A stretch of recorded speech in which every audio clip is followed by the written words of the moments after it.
Reynolds, illustrated by Paulette Bogan.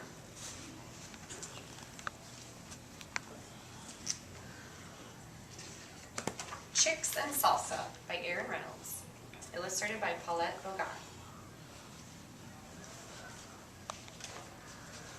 To Shelley, the sauciest chick I know, for your endless encouragement.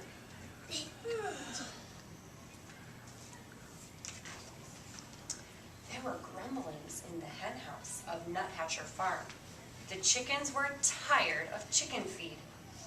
The rooster took it upon himself to solve this problem.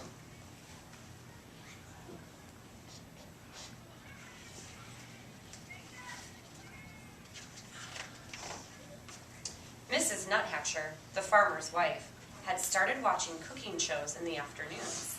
The rooster was perched on a fence post outside the farmhouse window when he discovered the solution to his problem.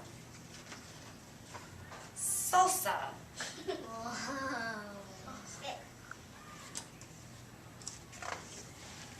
Led by the rooster, the chickens crept into the garden, where they took tomatoes and uprooted onions.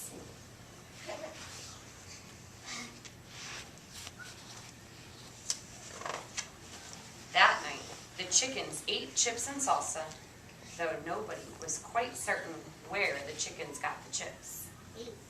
The tasty tang of tomatoes and onions hung over the barnyard, and the rooster said, "Olé!"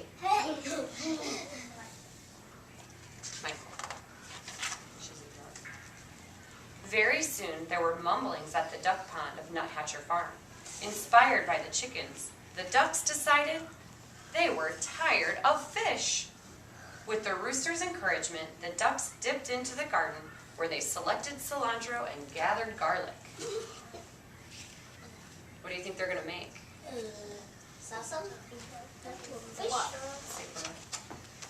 That night, the ducks ate guacamole. Though nobody was quite certain where the ducks got the avocados. The spicy scent of garlic and cilantro hung over the barnyard, and the ducks said, "Olé."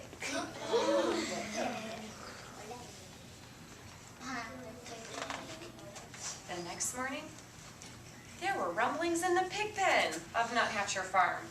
Overwhelmed by the enticing aromas, the pigs decided they were tired of slop.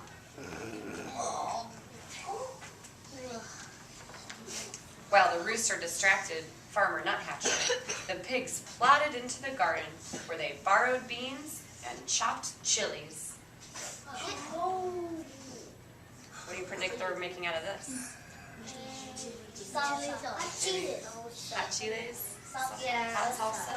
All right, let's see if we're right. The pigs ate nachos. Though nobody was quite certain where the pigs got the nacho cheese sauce, the delightful deliciousness of cheese and chilies hung over the barnyard, and the pigs said, "Olé!" As everyone knows, when a passion for Southwestern cuisine takes hold of farm animals, and so many sumptuous, spicy, savory scents collide in the barnyard air, it can only lead to one thing.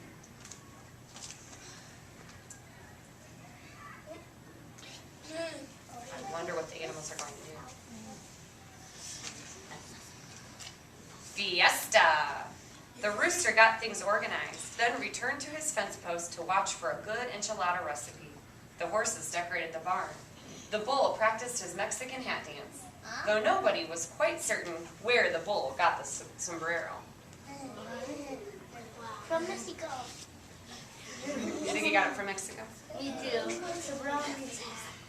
And the chickens, ducks, and pigs snuck into the garden.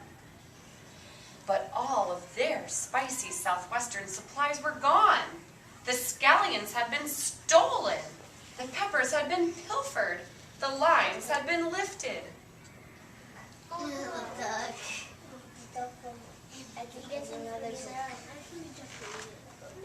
But there were slurpings in the kitchen of Nuthatcher Farm. Stirred by the succulent smells in the barnyard, Mrs. Nuthatcher had decided to make tamales for the county fair. A saucy sweetness hung over the farmhouse kitchen, and Mrs. Nuthatcher said, "Olé!"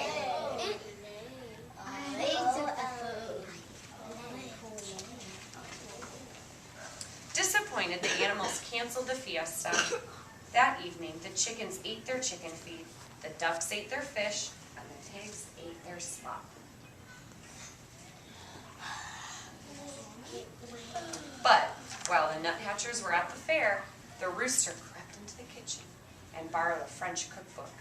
The next morning, the rooster ate crepes with white grapes and champagne sauce, though nobody was quite certain where the rooster learned how to read.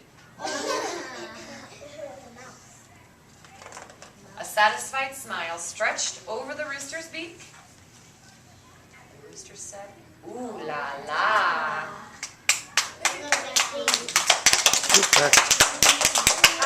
I noticed that Manuel was being very respectful. Would you like this for your book box? Okay. You can keep it right here for now until we're ready to go, okay? All right, real quick, before we go to our daily 5 choices, please turn your head around.